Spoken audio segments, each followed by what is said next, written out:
Hello दोस्तों। कहानी कही अनकही में आपका स्वागत है। इनकी अपनी पत्नी से जीवन भर नहीं पटी थी। दोनों में ठनती ही रही थी। इनका स्वभाव छिद्रान्वेषी होने से ये अपनी जीवन संगिनी में एवं उनके हर कार्य में दोष ढूंढते रहे थे। न सिर्फ ढूंढते रहे थे बल्कि उन दोषों को बतलाते भी रहे थे। बतलाने का इनका तरीका भी विनम्र नहीं था। ये अपनी जीभ से कोड़े बरसाते रहते थे। दोषों का आधार मिलते ही इनकी जीभ में कोड़े की मार जैसी प्रहार शक्ति आ जाती थी। इसीलिए ये जीभ का वार करने से चूकते नहीं थे।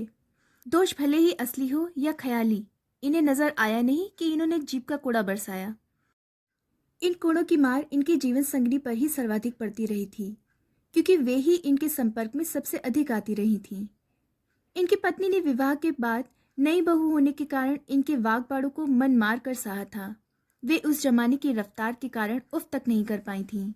ये इस स्थिति का अनुचित लाभ उठाते हुए भीत प्रगी जैसी अपनी जीवन संगिनी को शब्दों के तीखे कांटे चुभोते रहे थे। इस दौर में इनकी पत्नी बेचारी आश्चर्य करती रहती थी कि ये हर बात में एवं हर काम में दोष ही दोष क्यों देखते रहते हैं। किसी की अच्छाई या गुण इन्हें क्यों नजर नहीं आता है। इनकी अर्धांगिनी इस दौर में इन्हें प्रसन्न करने एवं इनसे प्रशंसा प्राप्त करने की भरसक प्रयास करती रही थी, किंतु उन्हें अपवाद स्वरूप ही कभी कभार सफलता मिली थी। आमतौर पर तो इन्हें इनकी झिड़कियां, ताने, कटाक्ष आदि ही सुनने पड़े थे। सारे घर भर से, नाते रिश्तेदारों से एवं पड़ोसियों से उन्हें प्रशंसा प्राप्त होती थी। सभी उनके गुणों एवं कार्य कुशलता को सराहते थे। सास ससुर, ननद आदि तो मुक्त कंठ से इनकी प्रशंसा करते थे। केवल पतिदेव ही को इनसे शिकायत बनी रही। यह स्थिति उन्हें सालती रही थी। वे इनके भाल पर उभरी रेखाओं एवं इनकी टेढ़ी भ्रुकुटियों से कांपती रहती थीं। इन्हें दुर्वासा ऋषि का अवतार मानती रही थीं। कुछ वर्षों के सानिध्य के बाद इनकी पत्नी यह जान गई थी कि छिद्रान्वेषण इनका स्वभाव ही है। दूसरे के दोष देखने में ही इन्हें आनंद आता है। दूसरों के दोष यदि ये ना देखे तो इनका खाना हजम ना हो। इस जानकारी ने इनकी पत्नी के भय को कम कर दिया था। वे अब इनकी टेढ़ी भ्रुकुटियों एवं इनके भाल पर उभरी लकीरों को अनदेखा करने लगी थीं। इनके कटु एवं तिक्त शब्दबाड़ों की ये उपेक्षा करने लगी थीं। इनके वाग्बाड़ों को वे अब अनसुना करने लगी थीं।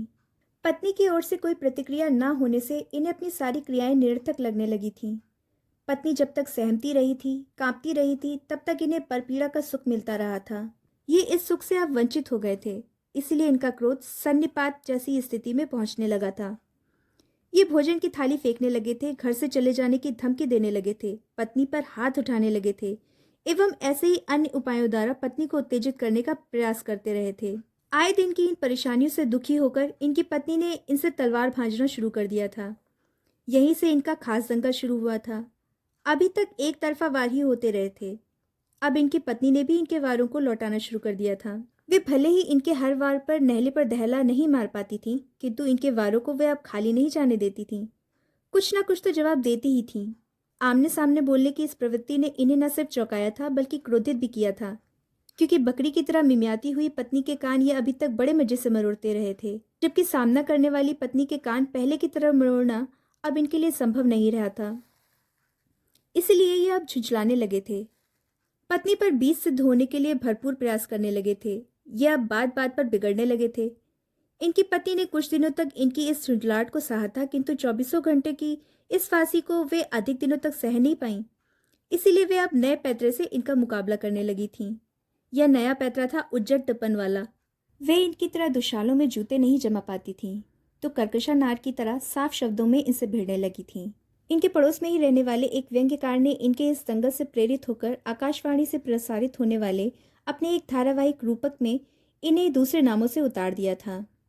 इनके धारदार संवादों के कारण वह धारावाहिक बड़ा लोकप्रिय हो गया था, किंतु इनके परिचित एवं नाते रिश्तेदार उन व्यंग्यकार की इस करतूत को एक दो खंडों में ही ताड़ गए थे। उन्होंने इन श्रीमान को जानकारी दी थी कि आपके पड़ोसी व्यंग्यकार जी ने आपको आकाशवाणी में सजीव कर दिया है। तब इन्होंने भी इस रूपक को सुना था। सुनने के बाद इन श्रीमान को पुलक मिश्रित गर्व का अनुभव हुआ था। इसीलिए नकली क्रोध दर्शाते हुए इन्होंने व्यंग्यकार जी से शिकायत की थी। क्यों जी, आपने हमारी नकल क्यों की? व्यंग्यकार जी ने बड़ी विनम्रता पूर्वक उत्तर दिया था, आप दोनों की वाक्पटुता ने मुझे आपकी नकल करने को प्रेरित किया।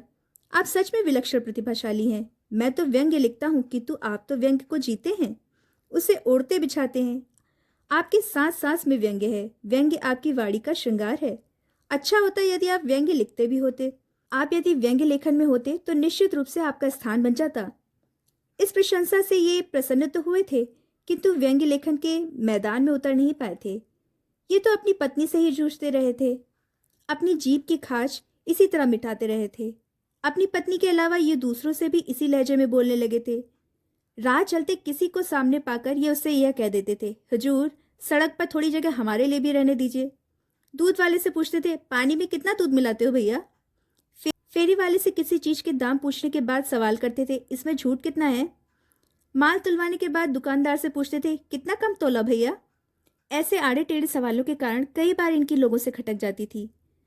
तब ये बाहर का गुस्सा घर आकर अपनी पत्नी पर उतारते थे, किंतु यहाँ भी गुस्सा ठंडा नहीं हो पाता था, क्योंकि इनकी पत्नी अब इनका गुस्सा खामोशी से झेलती नहीं थी। वे गुस्से के वार से पतीला लगा लगाकर इनकी ओर वापस भेजने लगी थीं। अब ये दुखी रहने लगे थे। विषाद के ऐसे ही क्षणों में ये अपनी जीवन संगिनी से कभी कभी पूछते थे, तुम मुझसे सीधे तरह क्यों नहीं बोलती हो, आड़ी टेढ़ी क्यों बोलती हो। जीवन संगिनी कैफियत देती थी, तुम जैसा बोलते हो वैसा मैं बोलती हूँ, तुम सीधे बोलोगे तो मैं भी सीधे बोलूंगी। इस कैफियत से प्रेरित होकर ये सीधे बोलने का प्रयास करते थे, किंतु सीधा बोलना इनके स्वभाव में नहीं था, अतएव ये उसमें गड़बड़ा जाते थे। सीधा संभाषण इन्हें कृत्रिम एवं असहज प्रतीत होने लगता था, इसीलिए वे वापस अपनी जानी पहचानी डगर पर ही लौट आते थे। परिणाम स्वरूप फिर से पत्नी से इनकी चोंचें टकराने लगी थीं। तब ये फिर नई राह पर आने की सोचते थे। इसी तरह इनकी जिंदगी गुजरती रही थी। यौवन से प्रौढ़ावस्था आ जाने के बाद भी इनका बोलने का ढर्रा नहीं बदल पाया था। अपनी पत्नी को दूसरों से मीठी वाणी में बोलते देख इन्होंने कई बार उनसे पूछा था, क्यों जी, तुम दूसरों से तो मीठी भाषा में बोलती हो और मुझसे ही कड़वे बोलती हो, इसका क्या कारण है। इनकी पत्नी ने इस प्रश्न के उत्तर में हर बार यही कहा था, तुम चिमटी भरते हो, तुम्हारी जीभ पर डंक है, तुम अपनी बोली सुधारोगे तो मेरी बोली अपने आप बदल जाएगी। किंतु ये अपनी बोली नहीं बदल पाए थे, इसीलिए इनकी पत्नी का बोलने का ढंग भी नहीं बदल पाया था। कुंडी खटखटाने पर वे झुंझलाती हुई भीतर से बोलती थीं, दूसरों की खोपड़ी क्यों खाली कर रहे हो, मैं अभी मरी नहीं हूँ, आ रही हूँ। देर तक कुंडी खटखटाने के बाद भी द्वार न खोलने पर यही पूछा जाता था, अरे भगवान कहाँ हो। तो द्वार खोलते हुए उत्तर मिलता था, कहाँ जाऊं, चूल्हे में, मेरे जाने की और जगह ही कौन सी है। बंदी के दूध वाले के द्वारा बार बार हॉर्न बजाने के बावजूद दूध लेने को पतीली लेकर कोई नहीं आता था, तो ये पूछ बैठते थे, पतीली साफ नहीं हुई क्या। इसके जवाब में भीतर से गोली सी चलती थी, यहाँ क्या पूछ रहे हो, सड़क पर जाकर पूछो, ताकि पास पड़ोसी को पता तो लगे कि इस घर में औरतें कितनी फूहड़ हैं, जो पतीली पहले से साफ करके नहीं रखती हैं। इसी प्रकार के संवाद इस घर में गूंजते रहे थे। इस क्रम का तार इनकी पत्नी के अकस्मात निधन से टूटा। इनकी पत्नी हृदयाघात से देखते ही देखती कपूर की तरह उड़ गई। ये देखते ही रह गए। इनकी पत्नी के निधन के बाद इन्हें अपनी जीभ की खाज मिटाने का कोई साधन ही नहीं रहा। बच्चों पर एवं घर के अन्य लोगों पर वागपाड़ यदा कदा चला चलाकर ये अपनी इच्छा की पूर्ति का प्रयास करने लगे, किंतु पत्नी के साथ चोच लड़ाने में जो मजा इन्हें जीवन भर आता रहा था, वह मजा इनके लिए अब दुर्लभ हो गया। इसीलिए बड़ी भारी रिक्तता या अभाव का अनुभव इन्हें होने लगा। इन्हें अपनी जिंदगी बेस्वाद सी लगने लगी। जिंदगी का नमक ही जैसे नहीं रहा। इस विषम परिस्थिति में इन्हें अपनी दिवंगता पत्नी की याद तड़पाने लगी। इन्हें उठते बैठते सोते जागते अपनी जीवन संगिनी याद आने लगी। पत्नी से जुड़े अनगिनत प्रसंग इन्हें स्मरण आने लगे। एक टीस इनके हृदय में फूटने लगी कि हाय, यह सब कुछ अब स्मृति मात्र रह गया। चोच लड़ाने वाला अब कोई नहीं रहा।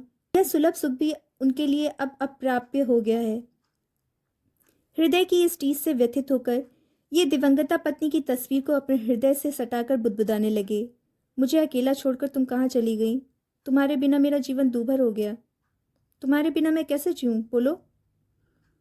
किंतु तस्वीर कुछ बोल नहीं रही थी, अतएव इनकी बेचैनी और बढ़ने लगी। इस बेचैनी में ये कभी गूंगी तस्वीर को परे रख देते थे, किंतु परे रखते ही यह तस्वीर जैसे किसी चुंबकीय आकर्षण से इन्हें फिर अपनी ओर खींचने लगती थी। तस्वीर की मोहक मुद्रा वाली इनकी पत्नी जैसे कहने लगती थी, तुमने जीवन भर मुझे बहुत कांटे चुभाए, अब रो। और अब इनके भीतर से रुलाई फूट पड़ती थी। रोते रोते ही अपनी दिवंगता पत्नी की तस्वीर से नजरें मिलाते हुए कहने लगते, मुझे माफ़ करो मेरी माननी, मैंने सच में तुम्हें बहुत सताया है। मैं अपनी जीभ की खाज मिटाने के लिए तुम्हें कांटे चुभोता रहा। मुझे क्या पता था कि तुम मुझे इस तरह मझधार में छोड़कर गायब हो जाओगी। बोलो अब मैं क्या करूं। यूँ तस्वीर से बतियाते हुए इन्हें अपनी पत्नी के प्रति प्रेम उमड़ने लगा। जिस पत्नी से ये जीवन भर कभी सीधे मुंह नहीं बोले थे, उसकी तस्वीर को अपने हृदय से सटाकर वे अब जोर जोर रोने लगे। जिस पत्नी को हमेशा जली कटी सुनाते रहे थे, उसी की तस्वीर से ये अब प्रेमपूर्ण शब्दों में माफी मांगने लगे।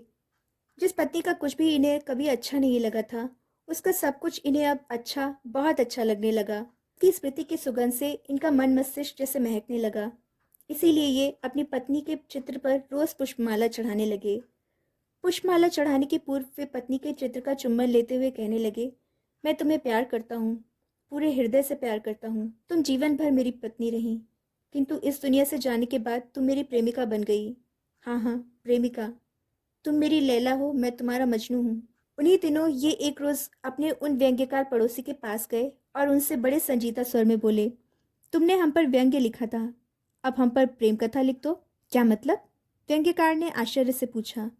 अपनी दिवंगता पत्नी की तस्वीर अपनी जेब में से निकालकर अपने हृदय से लगाकर ये बड़े भाव विवल स्वर में बोले, जीवन भर हम दोनों में तकरार रही, किंतु अब हम दोनों में प्यार हो गया है। ये मुझ बूढ़े की लैला है और मैं इनका मजनू हूँ, समझे?